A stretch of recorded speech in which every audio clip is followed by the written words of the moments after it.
in the spirit of our boy Daniel Howe finally coming out. Hey, I get to make those jokes. I took a long ass time too. Okay. I know I already actually came out, I think last year. 2 years ago. I think last year. But I want to re-up on that and kind of double check that people know where I'm coming from. So, labels suck. And to anybody that thinks that people my age love labels, no, we don't, for the most part. Most people my age I know hate labels because they get really confusing, and also gender and sexuality are very fluid things. And yeah, we don't like them, but we do kind of need them. If you're like me, then you knew that you were gay before you thought you might be straight, which is not the common route for sexuality. But when have I ever done things normally? Yeah? So, most crushes that people think that I've had throughout my life, I lied through my teeth about. I quite literally would go into a classroom, pick out the most objectively handsome guy, and then just tell everybody that I could that I had a crush on him, because then I wouldn't get questions. However, my first actual crush on a girl was in fucking preschool. She called me weird and told me to leave her the hell alone, so that was fun. It was good times.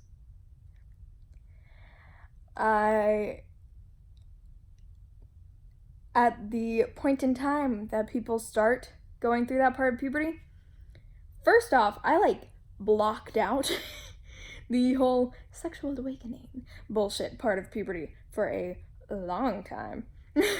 And I do mean a long time. I was 18 before I let myself actually think about any of that. Long time. Yeah. So if anyone was wondering how I, of all people, thought for a long time that I was ace,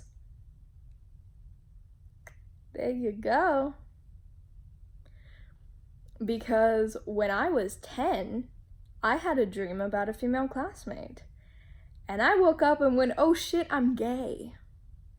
And noped out of that real quick. It's not the main reason. Trying to stifle that is not the main reason that my depression kicked into gear at that point in time. But it certainly didn't help. When I moved to St. Pat's, I got asked a lot more than I think that my classmates think I did, whether or not I was gay. I got asked it a lot. And on top of getting asked it by some classmates, others who didn't, it was a Catholic school in Louisville, Kentucky, would talk about how it absolutely would matter to them whether or not someone was gay, because that would decide how much they respected them. I knew by that point that I wasn't going to be able to lie much longer, because I'm very stubborn and very prideful. So the more you try to beat down a part of my identity that I'm also trying to beat down, ooh, the more I'm gonna want to fight you.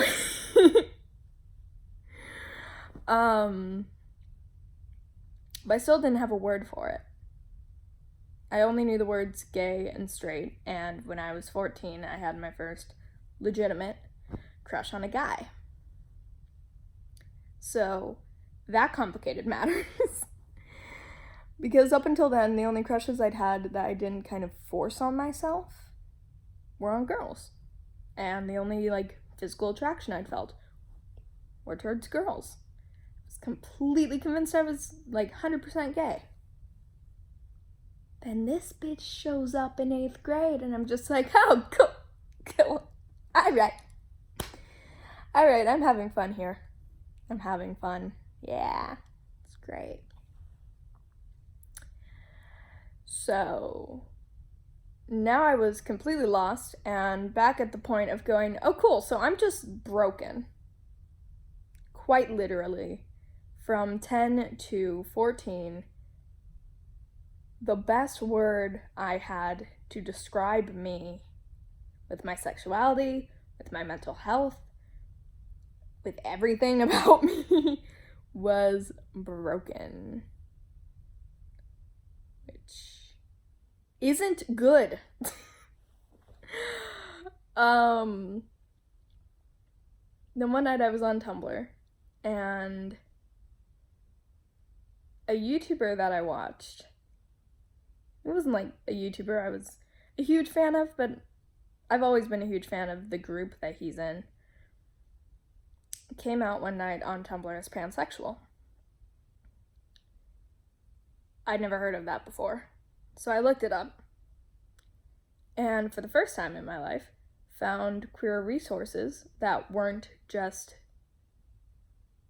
gay and straight. And I learned about pansexual and identified as it for a bit, but the reason I don't identify as pan anymore is because I do have different levels of attraction dependent upon a person's gender identity. Not to say that a person's gender identity completely negates any attraction I might have towards them, because attraction is physical and aesthetic, and that's just some bullshit I don't have control over. But I do have different levels of how attracted I am to somebody dependent upon that. Like, taking out non-binary peeps for a second, because that's an individual on individual basis for me. I am more likely to be physically attracted to women, but I'm also more likely to be romantically attracted to men. That being said, I'm also very likely to get crushes on women. I'm not too terribly likely to be physically attracted to men, but that's not to say that doesn't happen. It's just a lot more rare and catches me off guard, and I tend to lie to myself about it to this day. So, considering pansexual is usually acknowledged by people to mean that gender doesn't have any say in your attraction towards somebody, I tend not to go with being pan nowadays. I go with being bi, which the modern definition of bisexual is being attracted to gender identities like yours and unlike yours. Two things. Like, dislike. Or unlike. I'm stupid. Whatever. Like me and different from me.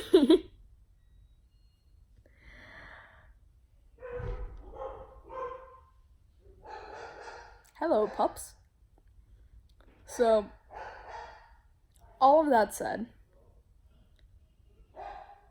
yes, I technically had a coming out post last year.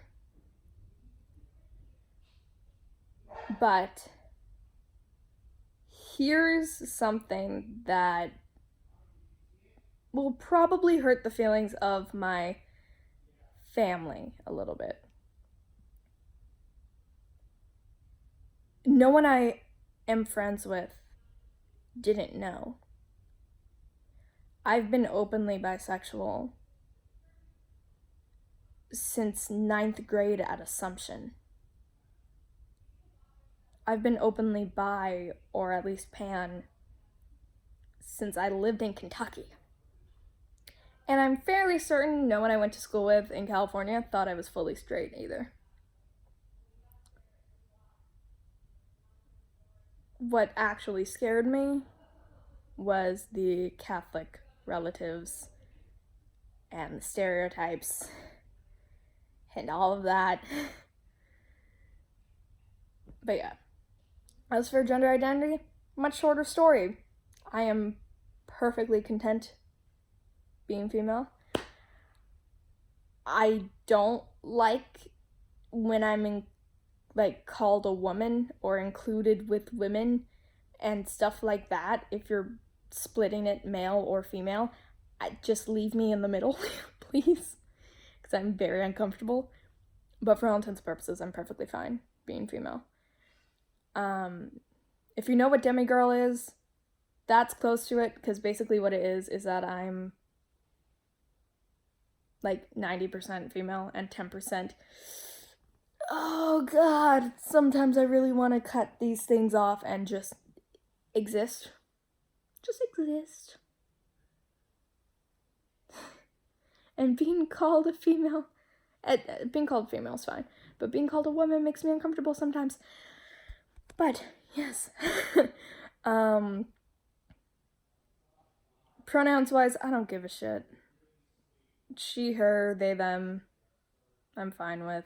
I'm even fine if you do he, him. I don't care. I don't care. That's a summary of my gender identity. I don't care. And I'm very lucky and privileged that I don't care. But I don't care. And now you have the backstory of me realizing that I'm bi as shit. And how I got there. And it's not just being thirsty for everybody. It is quite literally, I'm just as likely to get a crush on a guy as a girl, let alone non-binary people. I'm more likely to be sexually attracted to girls, and female presenting NBs. But that's not to say that guys and masculine presenting NBs aren't pretty attractive as well. Anyway, way too much information, but I'm 20, going on 21. Figure you guys may as well know all this at this point. And he'll clear things up, answer some questions you probably didn't even know you had. And yeah, happy Pride Month.